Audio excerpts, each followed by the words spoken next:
Welcome back to the Hannahcast YouTube channel, and another Oscar predictions video for May, and this week we're going to be talking about the director and screenplay categories. Let's just face it, right now, granted, I've kind of even been switching up my best picture predictions a bit, because I think last time I put in, like, Ella McKay, but, like, I don't feel so good about that now, because apparently I was notified that Ella McKay is not Searchlight, that is just straight up 20th Century Fox, and I had 3 20th Century Studios films predicted to be nominated for Best Picture. That ain't happening. No, that's not happening. So it's kind of tough.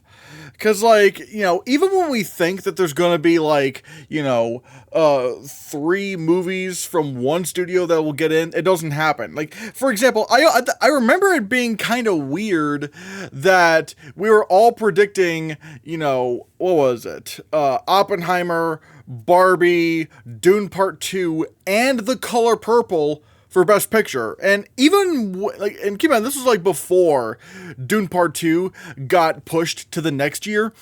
And, you know, it was just kind of weird. Like, 4 movies from Warner Brothers getting into Best Picture? No way. And even when Dune moved, I was like, 3 is still kind of pushing it. Because I was like, I just don't know about this. It doesn't feel right. And then ultimately, I was correct. The Color Purple did not end up happening.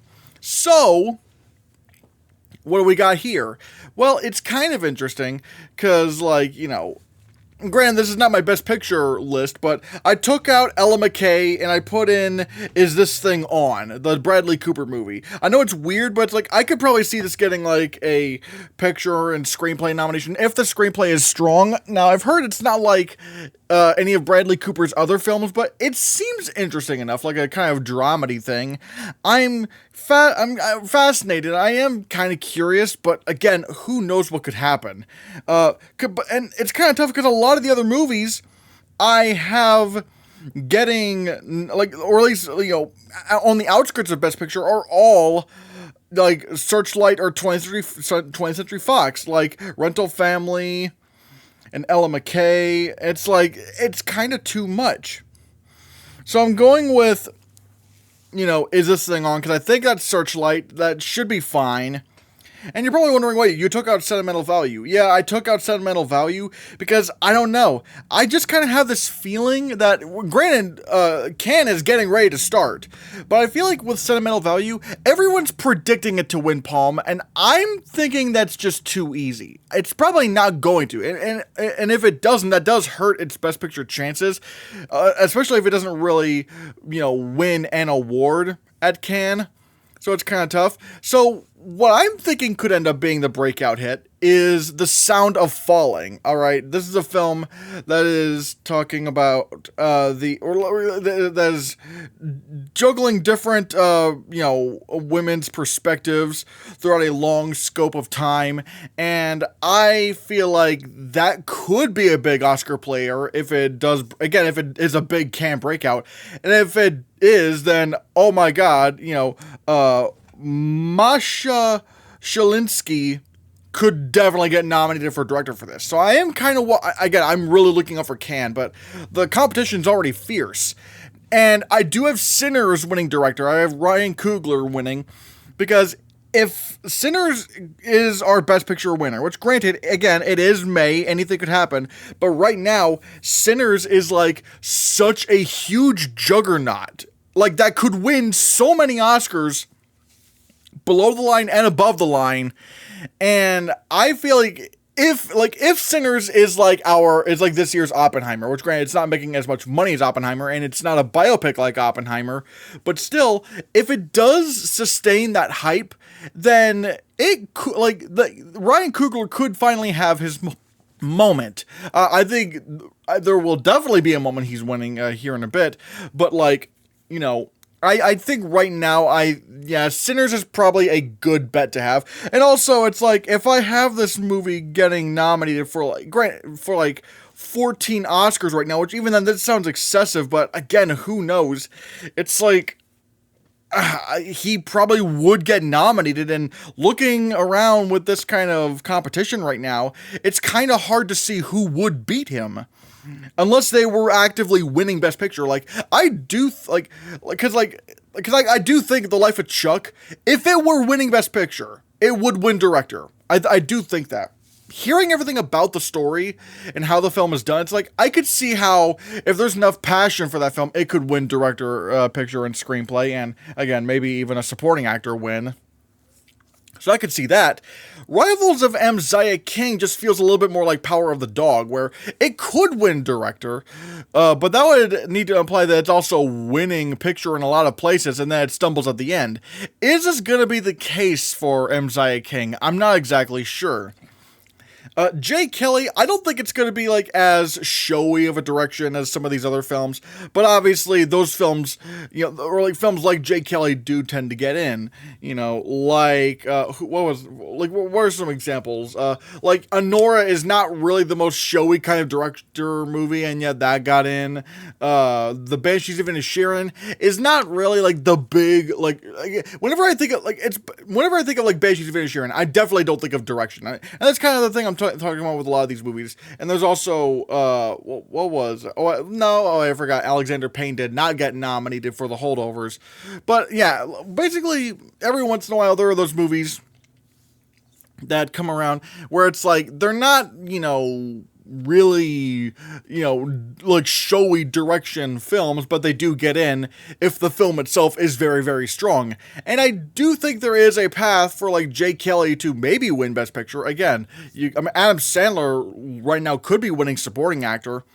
And you have it does have a shot in original screenplay, especially if Sinners turns out to be, not as strong with wins. But again, we will have to see about that. And like I said, with The Sound of Falling, and plus it does look, at least looking around this list, Masha Shalinsky is probably the most likely female director to get in here.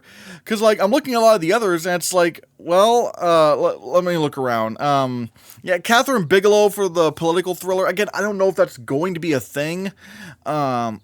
Let me look. Let's see. Mona Fastvold for Anne Lee. I just don't know if that film's going to be as strong because, again, she and Brady Corbet are not really known for making the most critically acclaimed films. It's just they really struck big with The Brutalist.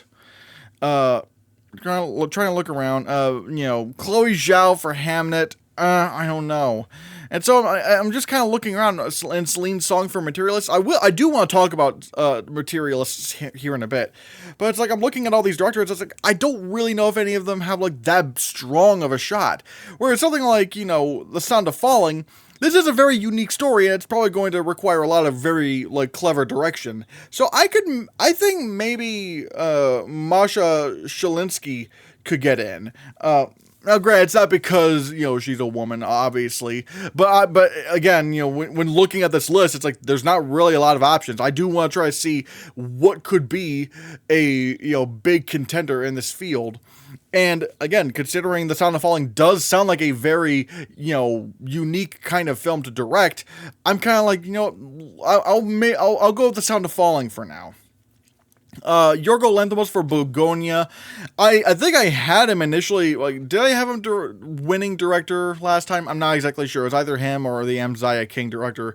But again, the more I think about Begonia, it's probably not going to be as big of a directing showcase as The Favorite and Poor Things were. So it's probably not going to be that. Again, I need to see, I actually really want to see a trailer for Begonia because I have so many questions over this. I have so many questions.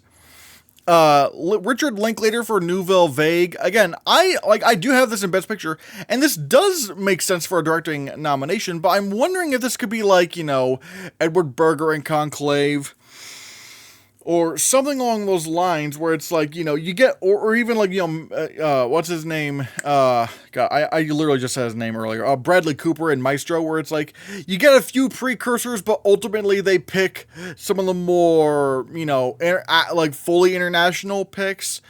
So I'm kind of maybe thinking we'll get that. at least somewhere along the lines. Like like Richard Linklater, I think will get like a few precursors, but ultimately he might miss at the end of the day. Scott Cooper from Deliver Me from Nowhere. And also Bradley Cooper for Is This Thing On, and James Cameron for Avatar: Fire and Ash. I only have them in because they are in my Best Picture 10. Again, like, especially after this past year where we had James Mangold getting in for A Complete Unknown. If I have my Best Picture 10, I need to put the directors in the top 10 for Best Director. Like, once you lock the Best Picture category down to 10 nominees, if you get nominated for director, you're getting nominated for picture. Even because yeah, sure, we did have, like, in previous years we had Cold War get director without picture. We had another round get into picture. No, we got director without picture, and I don't know if I said that before, but Cold War got in director without picture. But especially now with how we know what happens when you expand it to 10 nominees for Best Picture and lock it down, it's like the director nominees get into Best Picture. So yeah, I just want to play that safe, because yeah, I don't think James Cameron's going to get nominated for Avatar: Fire and Ash, but never be so sure. Never be so sure. We all, everyone thought, again, James Mangold. So it's like I want to play it safe. Obviously, if sentimental value is clearly in Best Picture, Joaquin Trier would get into Best Director. I think right now it's just I ran out of space for director, and so it's kind of hard to see. But again, we'll have to see.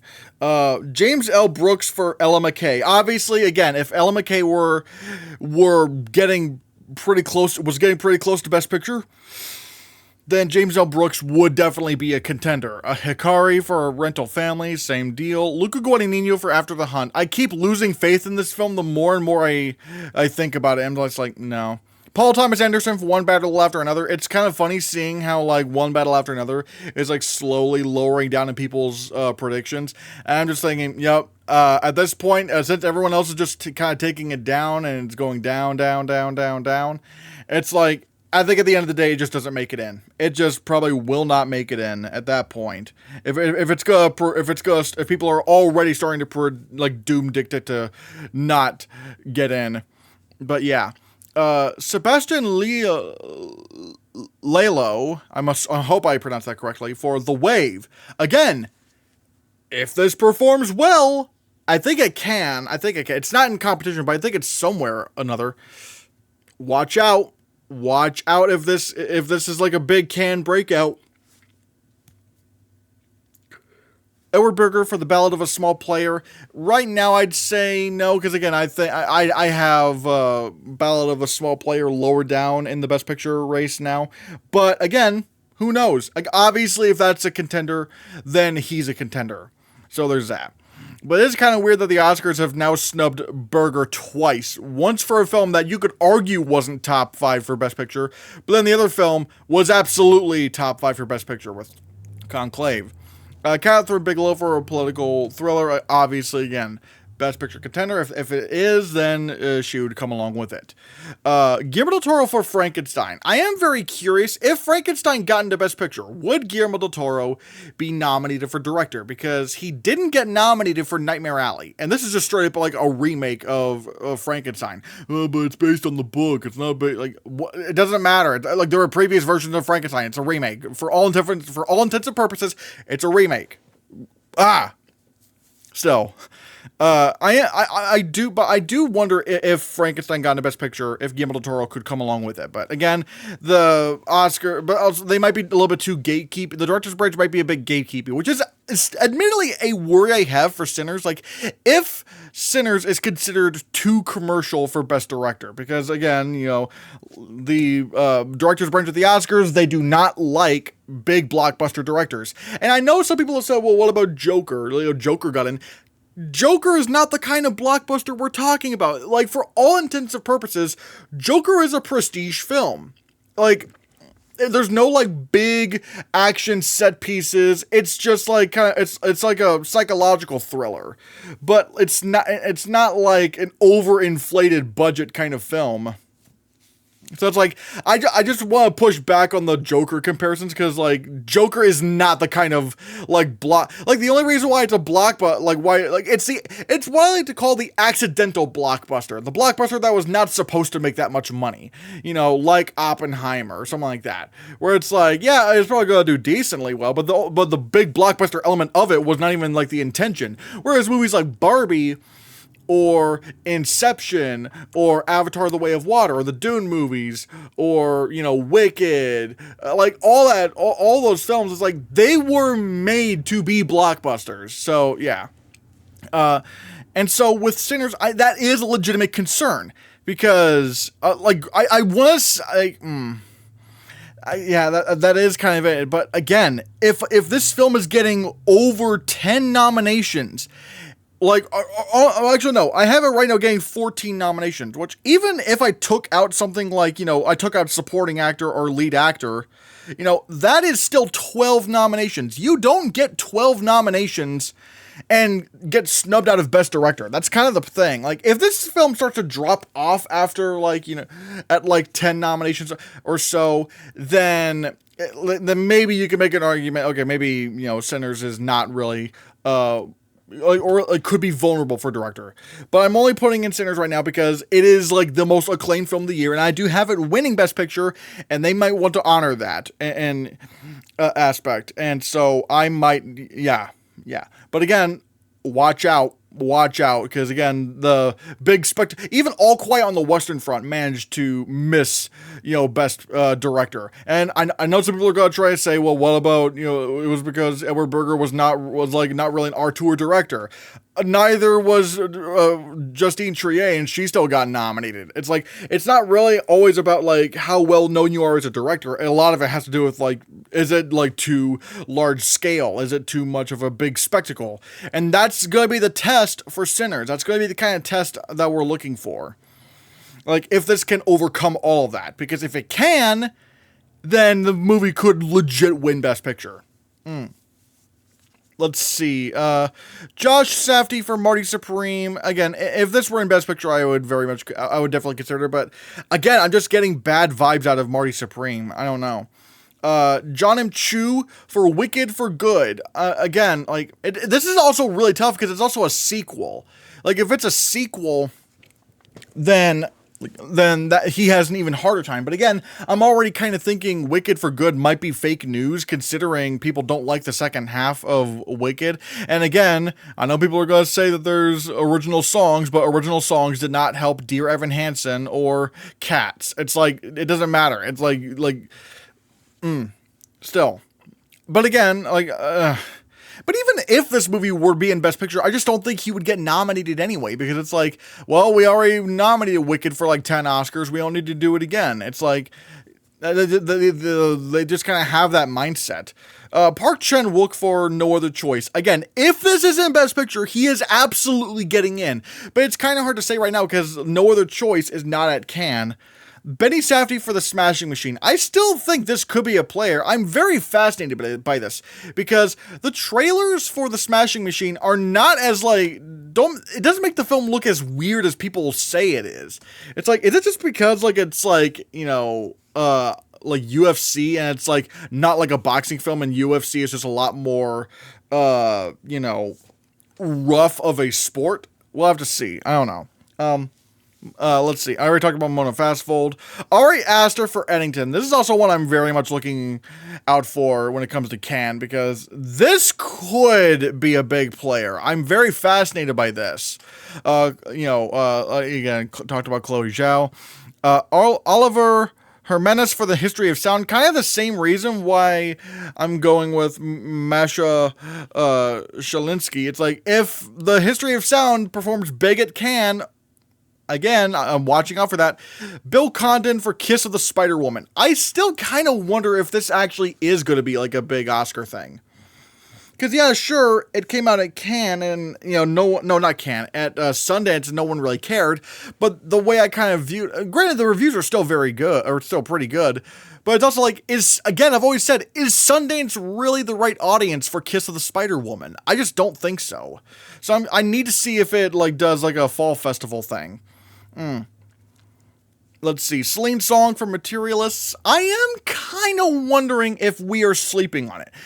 I really am curious to see what the reviews are like, because, the movie, the movie looks very deceptive in how simple it looks. Because I know just looking at the trailer, the newest trailer, I'm like, this is going to be something a lot deeper than what they're letting on, isn't it?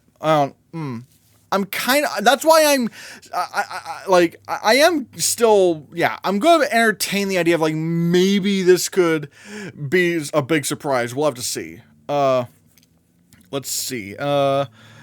Sherlan hold on, just to make sure I'm not pronouncing this incorrectly, or at least, or I can get, a better look at the name. Shireen Dabiz. I hope I pronounced that name. I'm so sorry if I didn't. For All That's Left of You. Again, this film has the makings for a big Oscar player, but I guess the problem is that it still doesn't have a distributor. And so it's I feel like that might kill its chances. If it did have a distributor, I think this could actually maybe get into Best Picture, but it's no one's buying it. Nia DaCosta for Hedda. Again, I really want to see a trailer for this, because this sounds like something that could be interesting, but I need to see what this looks like. Kagonada for A Big, Bold, Beautiful Journey. I don't really know anything about this film, to be completely honest. I've heard it's a little bit more fantastical, which is weird, but I need to see a trailer for this, or some sort of look. Paul Greengrass for The Lost Bus, Lynn Ramsey for Die, My Love. Nothing about these really scream anything to me, but again, who knows? We'll have to see how everything goes. I think Die, My Love is actually going to be a Cannes, so that's going to be interesting. Original Screenplay. This is right. I will right now say Sinners is winning this. There is even a chance that if Sinners does not win Best Picture, it could still win this. But again, I don't know if it's completely locked in right now to win. Because again, I'm very much looking out for Jay Kelly. Noah Baumbach could be considered very overdue. He's written a lot of Oscar-nominated screenplays. So I am very curious to see where Jay Kelly will go. The Rivals of M. Zia King, I think, will be in there mainly because it's a big Best Picture player, and yeah, Ella McKay. Oh wait, oopsies. I think I made a mistake here. Alright, fixed it. Okay, yeah, Sound of Falling, it fits in Best Picture. I'm honestly gonna just assume it's gonna get into Screenplay anyway, because, a lot of, international films, in this decade have gotten into Screenplay. We had, obviously we had Emilia Perez. I'm Still Here didn't, but I think that's mainly because of the timing. If they had more time to sit on I'm Still Here, it probably would have also gotten director and screenplay as well. But let's see, you also had Anatomy of a Fall, The Zone of Interest, what was it? Triangle of Sadness is kind of iffy of whether or not it's international or not, but I guess it's from an international director. All Quiet on the Western Front, and then you also had, Drive My Car, and The Worst Person in the World. It's so if The Sound of Falling is in Best Picture, I think it's going to get screenplay. And is this thing on? I have this currently in Best Picture, and if I want to justify that, I need at least a screenplay nomination, because I do actually right now have Is This Thing On nominated for picture, original screenplay, and supporting actor for Bradley Cooper. But even if it were just original screenplay, that's at least good enough. You can, because especially with how, Women Talking did and Past Lives and Nickel Boys, you can get into Best Picture with only screenplay and a picture. So there's that. Nouvelle Vague, again, that's in Best Picture, so I do have it on the outskirts, but I am kind of curious. This is actually a very stacked category, if I'm going to be completely honest. This is a very, very stacked category. Because, there's so many films where it's well, if it's nominated for Best Picture, I think it would have to get nominated here. So it's kind of tough to see, what would get snubbed. And let's see, Ella McKay, and that's another thing. Like, if Ella McKay is in Best Picture, it would absolutely get screenplay. That's another thing. And same thing with sentimental value. The Wave, I really want to look out for that. Rental Family, sure, maybe. After the Hunt, and this is where we get to the films that I'm not really as confident on. If they're like legit Best Picture contenders, I'm not as confident in like After the Hunt. Marty Supreme, again, we'll have to see. I'll have to see it to believe it, or like see the response from critics and stuff. Let's see, Eddington. If this is in Best Picture, it would absolutely get screenplay. It would absolutely like you hear the kind of story that it is, and when you look at the trailer, it's like, okay, yeah, if this is a Best Picture contender, it's gonna get in for screenplay.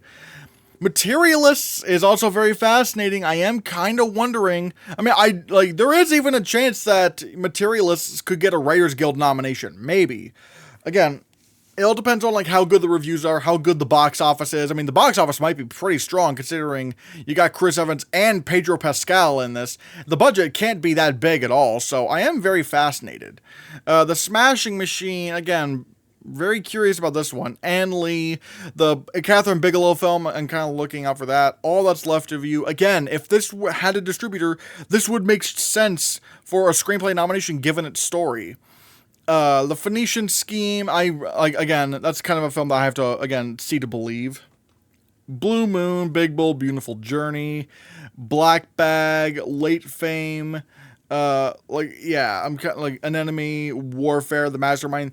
This is where we're kind of like really dipping into films where it's like, I'm just kind of putting them in there just because, but then again, it's like, who knows what else is gonna, pop up in the film festivals. I'm very curious to see what actually happens there. So there's that, but yeah, original screenplay is really stacked. Meanwhile, back in adapted screenplay, it's kind of barren. It's kind of like, wow, there's just like no competition at all. Because like right now, I think The Life of Chuck would just win adapted screenplay. I mean, sure, Begonia maybe could also, but really these are the only two films I think I would actually, consider winning adapted screenplay right now. Because they're granted, okay, I do also have Deliver Me From Nowhere, which is also in Best Picture, but I don't think that's going to be strong enough to win. So it's kind of tough. Like, Wake Up Dead Man, that's going to get nominated because the first two Knives Out movies got nominated, even though they weren't in Best Picture. And then one medal after another. Do I really think it's going to get nominated at the end of the day? No, I probably don't, because this movie, I just think it's going to be very weak, but it's kind of hard to find what else could, be, what else could be hiding in the trenches. Now, granted, I did just realize, I don't know why I have Paul Thomas Anderson in there. That's kind of weird for, Okay, I looked at it looks like it's not replacing anything. It's just I accidentally put in Paul Thomas Anderson in there. Oh well. But yeah, Ballad of a Small Player, maybe. I do want to look out for that. Frankenstein, this is interesting. Could that get in? I mean, it is a very weak category overall, so maybe. The History of Sound, I mean, if History of Sound wants to, show itself to be a pretty big contender, then, like, if it does well, it can, then it could easily fill up one of these adapted screenplay slots. Hamnet, again, we'll have to see. No Other Choice, again, if this were in Best Picture, absolutely yes. I want to see what happens here. Hedda, Avatar Fire and Ash, I do have this in Best Picture, but none of the Avatar movies got nominated, none of them. So I'm not really like as convinced that would get in. And hell, it's lost, it's lost screenplay nominations to films that were not in Best Picture. So I think we can just assume Avatar Fire and Ash is not going to get in. Wicked for Good, even if this were in Best Picture, I would not predict it for screenplay because it's really, really rare for musical adaptations to get nominated. The last one to do so was Chicago, and not only was that winning Best Picture, but more importantly, it was way more transformative of the source material. It was doing stuff that clearly you couldn't do on a stage show and you could only do on film, and that's what made the screenplay unique from the stage show. I don't think Wicked for Good is going to be like that. Hell, even Wicked 1, even when, I made the devil's advocate argument, like, hey, you could argue that, it's expanding on the stage show, it's taking, like, it's basically taking the first half and stretching it out, and maybe you have to fill in a few things, but even that was not enough for Wicked to get nominated, and yet, even though that film was getting 10 nominations. So I think no matter what, Wicked for good is just not going to get in. They don't, like, stage adaptations, musicals, they don't get nominated for screenplay. And yes, I know people will say, well, Emilia Perez got nominated. It's like, yeah, but the musical aspect of that was, like, original. It's not a music, it's not an adaptation of a stage musical where you already had all the dialogue beat for beat. And it's like, well, okay, well, now we could just copy and paste it here in the screenplay, the film screenplay. So yeah, no.